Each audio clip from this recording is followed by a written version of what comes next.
Well, the Tea Party movement turned 1 year old this weekend. Sarah Palin celebrated by suggesting they take over the Republican Party. Seriously. Let's just get in there and take over one of the parties. I vote take over the Republican Party, Tea Partiers, and get them to see the light. They are seeing the light clearer and clearer every day, but get them to understand what it is that built this country. Get back to the foundation of America. She's inspiring. You know, if she really is in their corner, maybe she should give back the $100,000 she charged them to speak. Just a thought. Senator Bernie Sanders, an independent from Vermont, is here, along with Stephanie Miller, radio talk show host of The Stephanie Miller Show, and Margaret Carlson, columnist at Bloomberg, and Washington editor for my favorite magazine, The Week. Hi, Joy. Hi. Let me start with you, Senator. Senator, if the Tea Party did take over the Republican Party, would that be good or bad for the Democrats? Well, as an independent, my observation is that it would be extraordinarily good for the Democrats.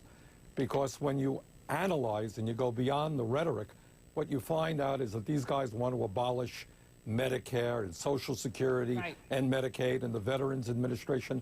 There really is not a whole lot of policy substance to what they're saying. When the American people learn that behind the anger, there's not a whole lot to be said, I think it works to the Democrats' advantage. Well, you know, it was interesting that Dorothy Rabinowitz of the Wall Street Journal wrote this week, I quote her, she said that the Tea Party is a group of, quote, conspiracy theorists, anti-government zealots, 9/11 truthers, and assorted other cadres of the obsessed and deranged.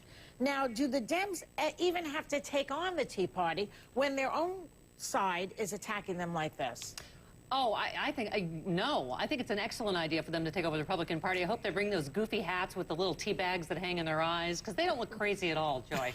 Well, I don't know. Do you think they're going to crash and burn by themselves? I think so, because let's face it, Joy, not all of them. A lot of them are there because, there's a black guy in the White House. You think so? There is obviously a racist element to this. I mean, look, what are these birthers, please? Let's see the birth certificate. It's like, oh, my God. Bernie, do you think that there's racism in the Tea Party?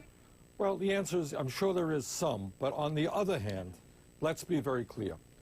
People in this country, especially men, are extremely angry because the middle class is in the process of collapsing.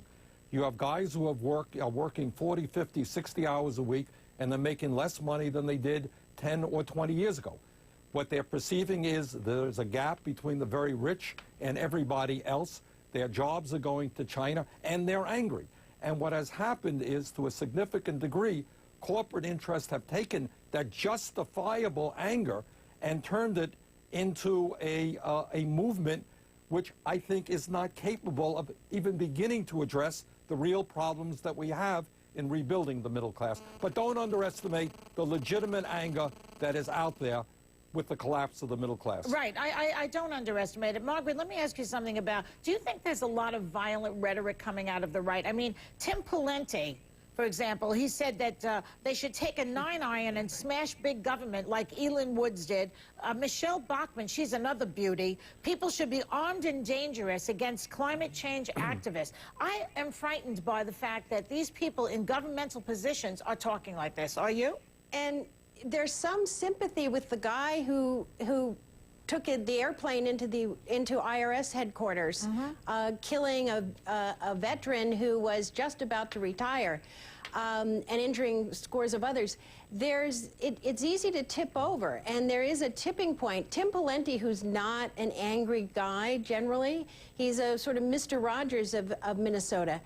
He had to gin that anger up and got himself into a really bad metaphor there with the 9-iron smashing, because at CPAC, I was there, there are people going around with T-shirts with great big machine guns stenciled on their shirts. So you really don't want to let that metaphor go in that atmosphere.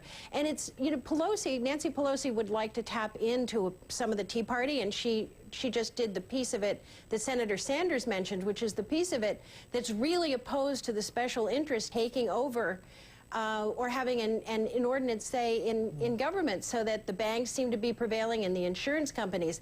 But taking on the Tea Parties, you get a whole bunch of other stuff of birthers and birchers and secessionists and militiamen and gold bugs. They're coming out of the woodwork. Yeah. Yeah, and it is violent, Joy. I mean, at this same convention Margaret was just talking about at CPAC, they had piñatas of Nancy Pelosi and a punching bag of Harry Reid. And, you know, Senator Sanders is right. There is legitimate anger out there, you know, but it shouldn't be at the whole government. You know, they try to do this thing that government doesn't work. Well, FEMA worked under Bill Clinton. It didn't work under George Bush. So it's not that the government doesn't work. Heck of a job, Brownie. Yeah. But, you know, why, Senator, why aren't the baby boomers taking to the streets like we did in the 60s? It seems as though the left is not motivated and is not mobilized.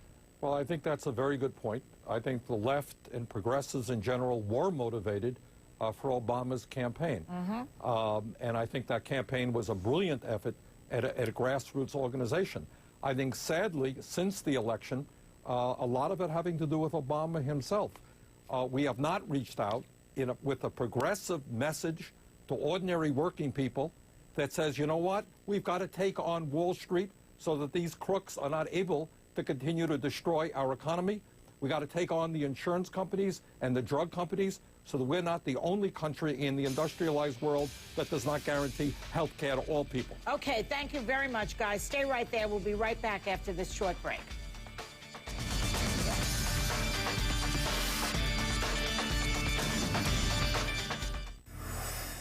Lying, cheating, hookers, police. Is this an episode of Law & Order? No, it's Albany, New York, and the New York State Governor's office. First, Eliot Spitzer gets caught with his pants off and his wallet open, and now his replacement, David Patterson, may be caught up in trying to hush a woman who accused his aide of assault. He says no.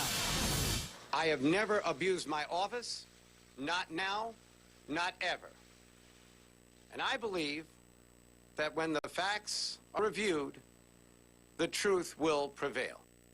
FYI, a woman named Kristen Davis, who is the alleged madam in the Spitzer scandal, is also going to be running for governor. Let me ask you something, Margaret. Perfect. Who do you trust? Who do you trust more, you guys? Politicians or prostitutes? Well, in this case, I would go with Davis and actually D.J. Johnson's girlfriend. He was a driver who was elevated just because he was a crony of Patterson's into the job he had. And then, you know, you can help your friends when you're you or me, Joy, but once you're in office, you really can't help your friends. And Patterson was trying to help his friend. That's illegal. Senator, don't you think that if he was aiding and abetting this guy and also cover-up and obstruction of justice, shouldn't he resign immediately and not really serve out his term? Well, that's the if, and he denies it, and he's entitled to his day in court. I'm saying if it's true. Well, I'm not too much into hypothesis on these things. I think we'll see what unfolds. But, you know, I think from the perspective of the average American, maybe we spend too much time worrying about issues like that and not enough time, frankly, about how we're going to create the millions and millions of jobs that this country desperately needs, or how we're going to deal with the other major issues facing our country. Well, I agree with that, but you still don't want corruption like that in governments. Go ahead. Well, the senator speaks for obviously what's good for New York and for the country. I speak for what's better for comedy, and that is to get that hooker in office as soon as possible. I think because that way you'd have the hooker scandal out of the way already. The governor is a hooker.